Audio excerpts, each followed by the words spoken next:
Inside an empty store, Carol tries to consume any medicine or energy drink she can find to stay awake. Outside, dangerous forces keep pounding on the door, trying to reach her. This chaos began a few days ago when a space shuttle suddenly exploded upon returning to Earth, scattering its fragments across several states in the United States. The media quickly covers the news, saying it's a sign of an alien invasion. Most people are scared and avoid touching the wreckage, but there are many opportunists selling it on eBay. Tucker, head of the Centers for Disease Control, arrives at one of the crash sites to inspect it. He discovers that a fragment is contaminated with a mysterious organism that can withstand high levels of radiation and multiply rapidly, suggesting it is from another planet. As he leaves, Tucker accidentally touches a small piece of the wreckage and cuts his finger, but he ignores it. Later that night, Tucker arrives home and finds his dog growling for no apparent reason.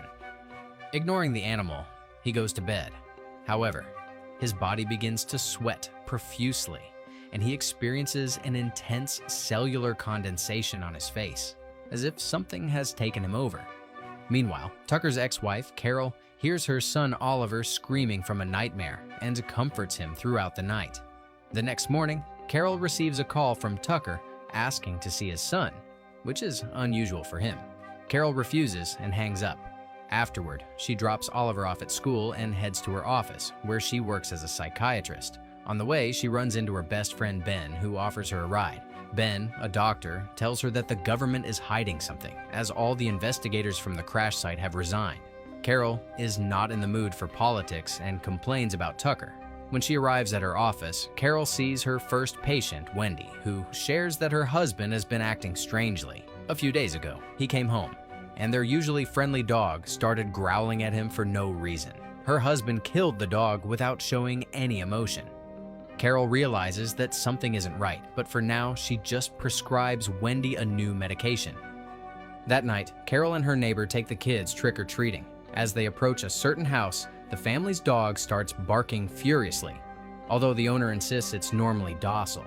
The group tries to leave, but suddenly the dog pounces on one of the children and knocks him down. The child doesn't seem affected.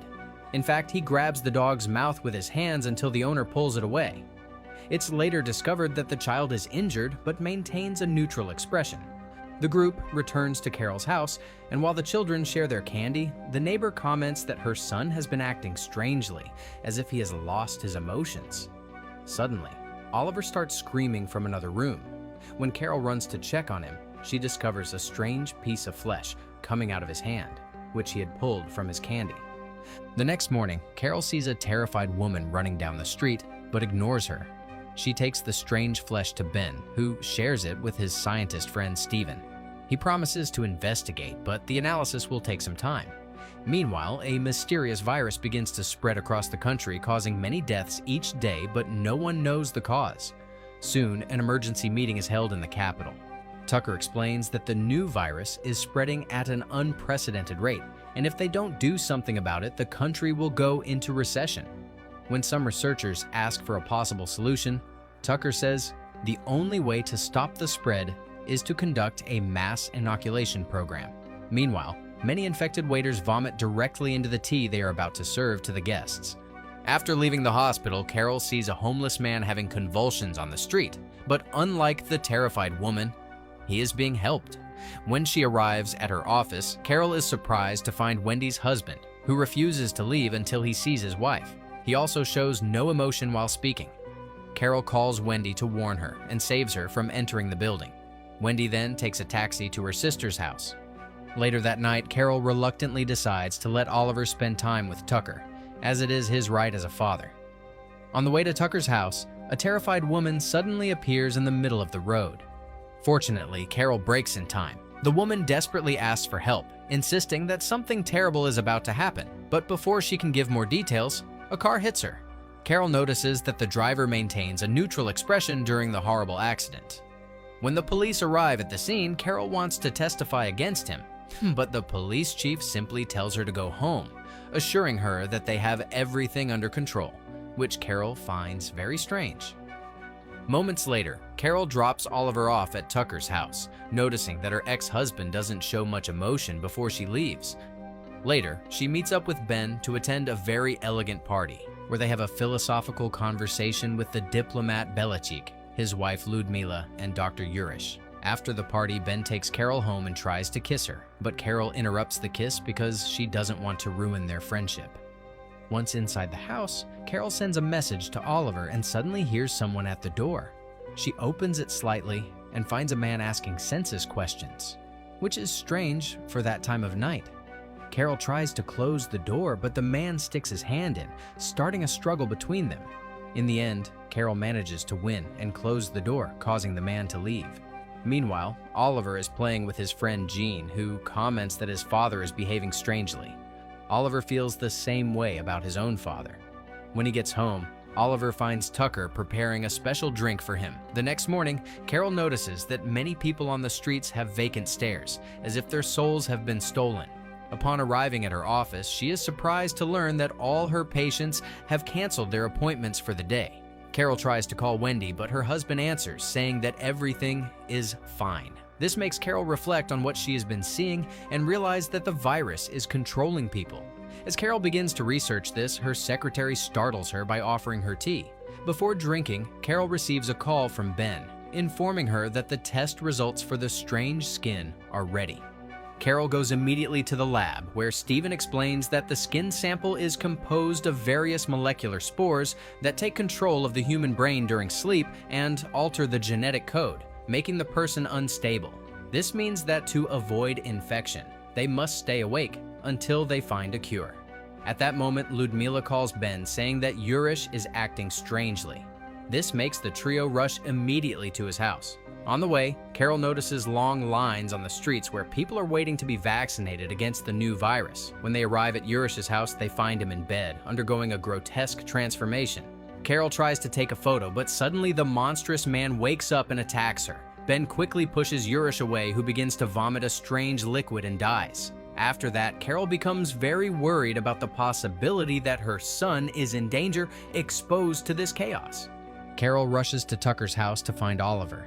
When she arrives, she finds Tucker in a meeting with his associates and immediately asks for her son. Tucker says that Oliver is playing at Jean's house, but Carol doesn't believe him and starts searching the house for Oliver. At that moment, the men from the meeting surround Carol, who gets scared and tries to flee. Tucker quickly tackles her to the ground and tries to infect her with his saliva. Fortunately, Carol manages to push him off and escapes through the back door. She tries to ask the neighbors for help, but discovers they are also infected. She reaches her car, but finds the road blocked on all sides and ends up crashing. After getting out of the car, she is chased by a group of infected people. She finally reaches the main avenue and tries to ask for help, but everyone ignores her. Desperate, she decides to enter a subway station. Carol takes the train and finds it full of passengers with the same vacant expressions. At that moment, her phone rings and she sees a message from Oliver asking her to save him because Tucker has hidden him somewhere. This leaves Carol on the verge of a breakdown. One of the passengers reveals to her that he is not infected and that everyone is acting emotionless, so the infected will ignore them. He advises her to do the same. Suddenly, a group of infected people enters the car, and Carol and the other passengers run to the end of the train and close the door. The infected press the emergency button to stop the train and begin to force the door open to infect the passengers. Then, Carol opens the back door and jumps from the car, managing to escape. She runs through the tunnel until she reaches the locker room of a station. There, she finds a guard's gun, and when the guard approaches her, she gets scared and shoots by accident. Terrified, Carol drops the gun and walks through the station, maintaining a neutral expression to pretend she is infected. When she gets back to the street, she sees some police officers capturing uninfected citizens to force them to receive the vaccine, which is actually a trick by Tucker to spread the virus. At that moment, an uninfected police officer notices the sweat on Carol's face and tells her to leave quickly because it will give her away. Carol starts to walk away and runs into her neighbor, who offers her the injection. Fortunately, Carol's act convinces her neighbor that she has already been vaccinated. Then Carol goes to Tucker's house but finds it empty. She leaves a message for Oliver before leaving again. On her way, she encounters a group of people watching as a couple takes their own lives. Carol makes sure not to react and continues walking until she reaches the Belisek mansion, where Ben and Stephen are still conducting some tests. After a brief discussion, Ben decides to help Carol find her son, while Stephen and his assistant prepare to travel to Fort Detrick in Maryland to find a cure for the virus. They also decide to stay awake for fear of having been infected if they sleep. At that moment, Belichick returns and Ludmila greets him with a hug, but Belichick is infected and worried about possible intruders, so he lets a group of guards in. Fortunately, Carol and the others see this on the security cameras and escape through the back door. Upon reaching the streets, they notice Wendy being forcibly taken away by infected police officers. Wendy tries to resist, screaming that she has slept and is still fine, but the police beat her anyway. The group splits up. Carol and Ben talk about Wendy's words and deduce that somehow Wendy developed immunity to the virus. Then, the pair finds a dead police officer on the ground and steals his car, heading to Carol's office. There, they start searching for Wendy's medical profile. Ben discovers that Wendy suffered from a brain disease called encephalitis, which is why she is immune. The virus only attacks healthy brains to feed and multiply. Ben calls Stephen at the lab to give him this new information, while Carol receives another message from Oliver, mentioning that he is being held at his grandmother's house in Baltimore. Scared, Carol confesses to Ben that she has already been infected by the virus, but Ben promises her that everything will be fine. Then, Ben drives like a madman toward the city, breaking through roadblocks until he has no choice but to let Carol go, distracting the police so they chase him instead. Carol continues on foot, and when a police officer stops her, she presents her ID with a neutral expression, and they let her go. Eventually, Carol reaches the station and takes the train to Baltimore, where she hides in the bathroom. The lack of sleep begins to affect her, and she starts having visions, like seeing a second version of herself in the mirror that wants to attack her. She wakes up in time, and after washing a piece of that strange flesh off, she opens the door and finds Jean, who explains that she lost her family and is now part of his. Jean keeps asking Carol to sleep, but she pretends she will. Upon arriving in Baltimore, Jean checks on her again and finds her removing more pieces of flesh from her body, which makes him suspicious. Tucker picks up Carol and Jean to take them to his mother's house, believing Carol's act of not showing emotion. Oliver is not around, but Carol keeps up the pretense in front of the family. When she receives a call from Ben, she speaks in code, pretending to be his secretary. Finally, when Tucker leaves for work, Carol takes the opportunity to search the house. Carol finally finds Oliver in a room. At first, they both hesitate, but when Carol says a few words to confirm she is okay, they hug. Oliver mentions that he has been sleeping every day but has not transformed, and Carol realizes that his medication for his sleep disorder has made him immune. Suddenly, Jean catches them, but Carol easily pushes him away and runs out with her son. As they flee, Tucker sees them from the window and chases them through the streets. Oliver finds a broken window in an abandoned warehouse, and they hide there. But Tucker also enters. While he delivers a monologue like a movie villain, Carol tries to sneak toward the door, but Tucker grabs her from behind and tries to knock her out. Oliver intervenes and hits his father with a metal tool.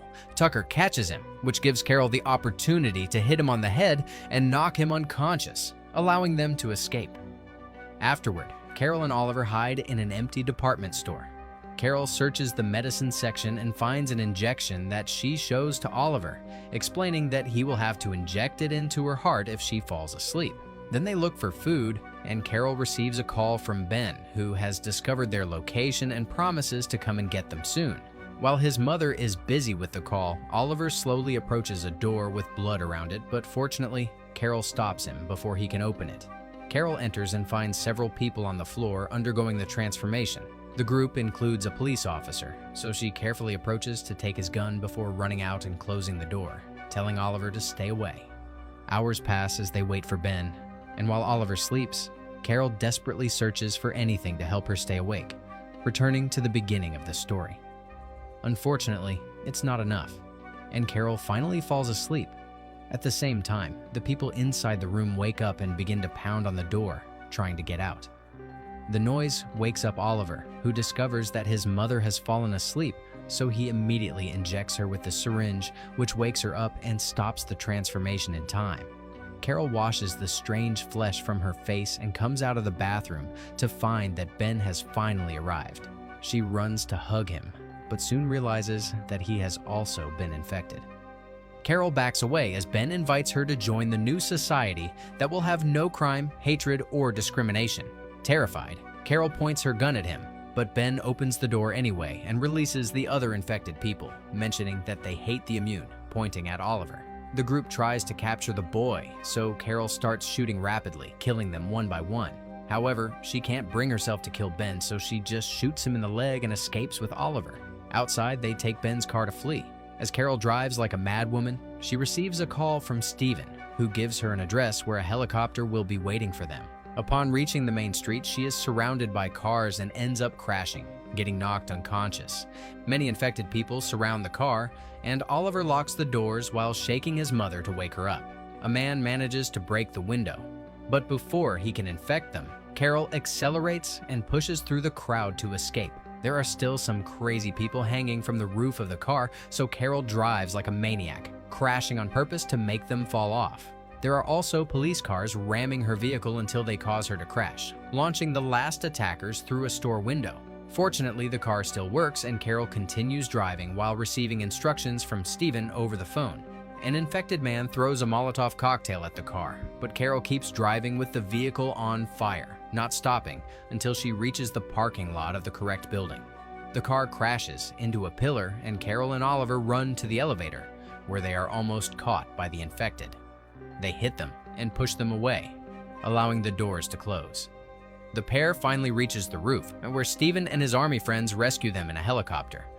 Sometime later, scientists from outside the United States finally create a vaccine, and thanks to it, the alien virus is eradicated from the entire world, allowing life to return to normal. As the lead scientist behind the vaccine, Steven explains to the press that the vaccinated people will have no memories of the previous events. Meanwhile, Carol has adopted Jean and is now in a relationship with Ben.